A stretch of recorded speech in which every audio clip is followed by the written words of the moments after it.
7 de la mañana, 14 minutos. El doctor Mauricio Espinel, director de salud del Instituto Ecuatoriano de Seguridad Social, IES, nos acompaña esta mañana vía videoconferencia. Con él conversaremos en estos siguientes minutos sobre esta nueva etapa del distanciamiento que tendrán que decidir ya en los próximos días, en las próximas horas, las autoridades de cada cantón en el país. Buenos días, doctor Espinel. Gracias por acompañarnos. Buenos días, un abrazo afectuoso a toda su audiencia, a las órdenes. Muchas gracias, doctor Espinel, bienvenido.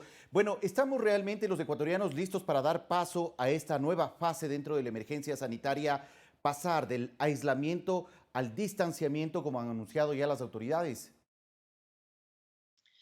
Mira, nosotros en epidemiología, yo soy epidemiólogo, manejamos el concepto de riesgo. No hay nunca perfección, siempre hay un riesgo, Ujú. mayor o menor. Lo importante es tener una idea, saber cuánto riesgo hay. Y me parece que el ejercicio del semáforo precisamente va dirigido hacia ese concepto. ¿Cuánto riesgo hay de que se dé un problema? Hay que tener claro que, ¿no? He escuchado por ahí que vamos a detener el contagio del virus. Eso no existe. No se ha logrado en ninguna parte del mundo. Parar el contagio de una enfermedad respiratoria no es factible. La medida, la única medida que históricamente, ¿no?, se utiliza es el aislamiento.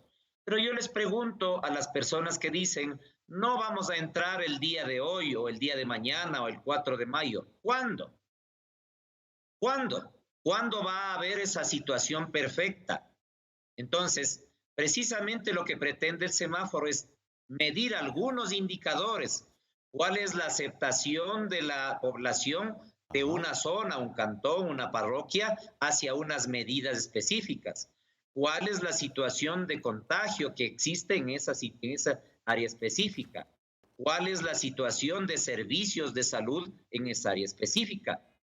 Es decir, una serie de indicadores que nos permiten decir, aquí hay mucho riesgo, rojo, deben mantenerse las medidas que se han tenido hasta el momento. O ya se han superado algunos elementos. Hay que tomar en cuenta, y las autoridades locales tienen que decidir, que hay elementos claves en el amarillo o en el verde del funcionamiento, por ejemplo, de la salud.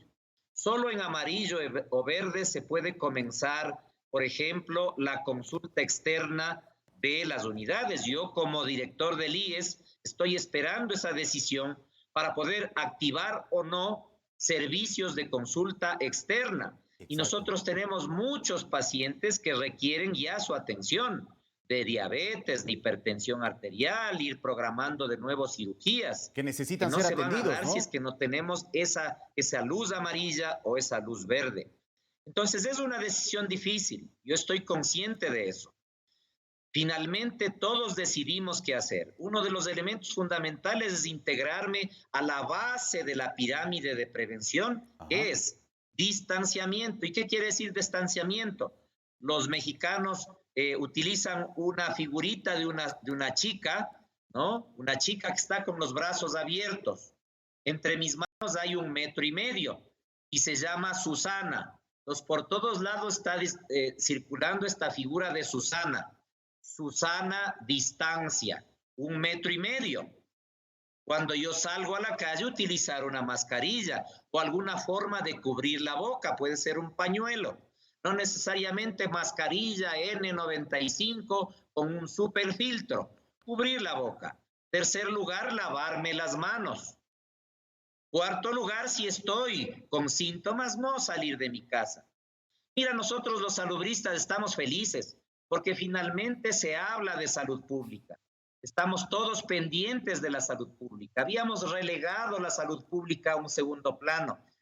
El gobierno anterior inclusive acabó con la red de epidemiólogos a nivel nacional.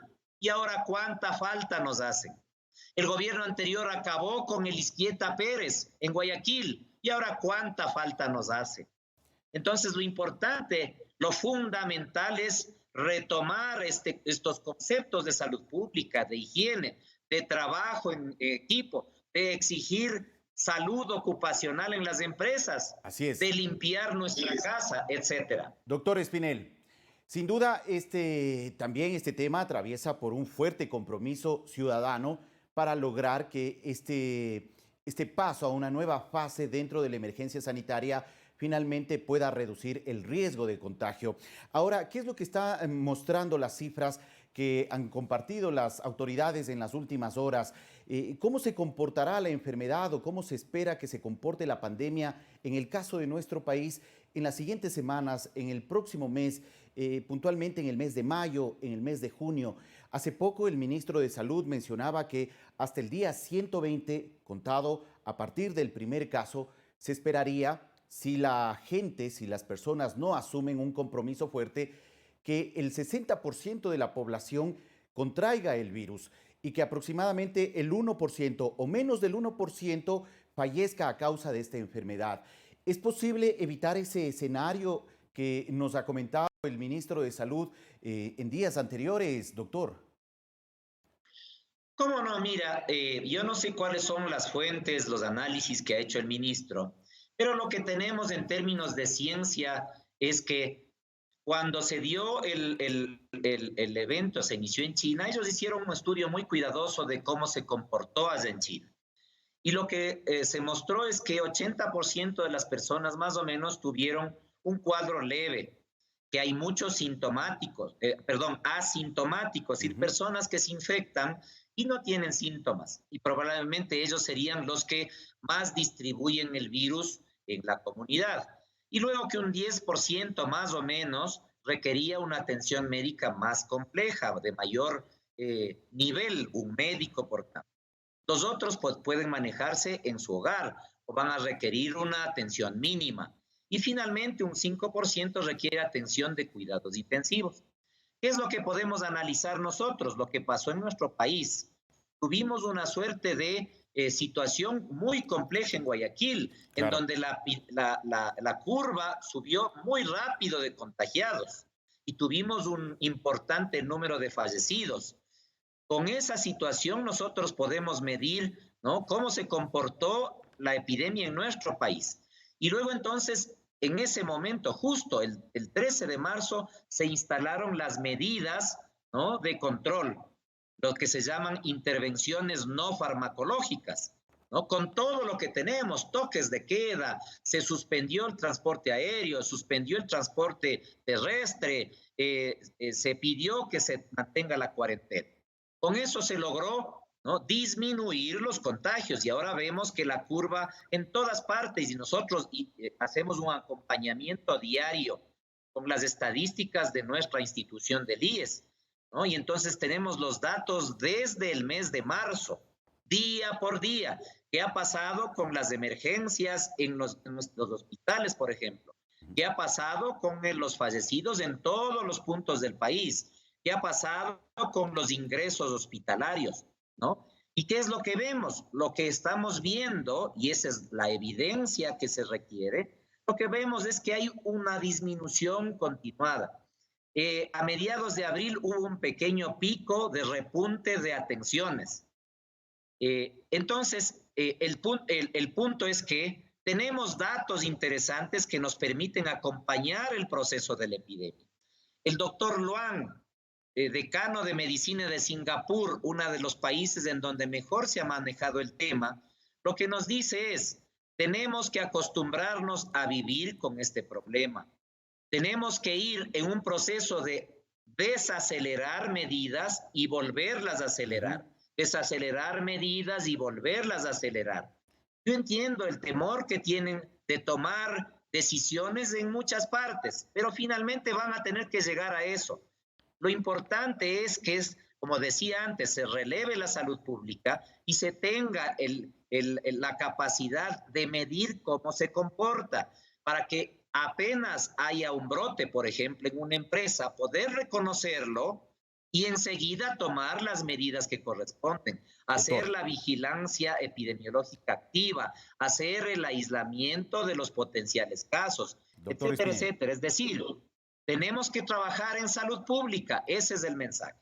De acuerdo, doctor Espinel. Estamos ya cerrando esta entrevista.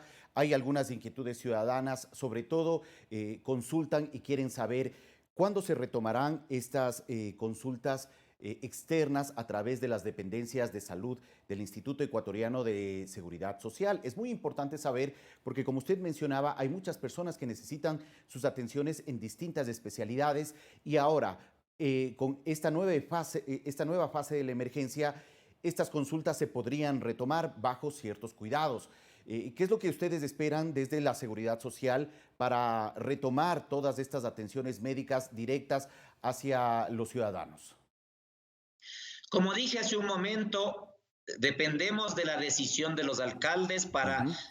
retomar esas actividades. Sin embargo, como IES, nosotros venimos trabajando duro, no solo en los hospitales centinelas COVID que tenemos, sino en toda nuestra red, atendiendo emergencias y también atendiendo a domicilio gracias a este proceso que hemos iniciado de fortalecer el primer nivel.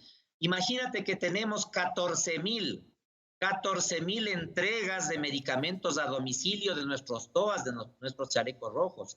Hemos hecho 140,000 llamadas a nuestros pacientes crónicos, a nuestros pacientes con enfermedades catastróficas, a ver cómo están. Hemos hecho 6,000, más de 6,000 atenciones a domicilio, médico a domicilio. Esto gracias a todos los programas que se establecieron con el liderazgo del doctor Paul Granda. Entonces, nosotros estamos trabajando, estamos tratando de suplir el hecho de que no tengamos funcionales nuestros puntos de atención por el tema de las medidas que se han tomado, ¿no? Hasta que nos digan, tienen la libertad de comenzar a planificar consulta externa y nosotros iniciaremos ese proceso con toda la fuerza, con todo el alma. De acuerdo. Muchas gracias, doctor Espinel, por la información compartida en este espacio. Siempre a las órdenes, ha sido un gusto. Muchas gracias. Agradecemos al doctor Mauricio Espinel, director de salud del Instituto Ecuatoriano de Seguridad Social, por explicarnos el escenario que vive el país frente al tema de la emergencia sanitaria que se encuentra la enfermedad presente en el país ya desde hace más de 40 días.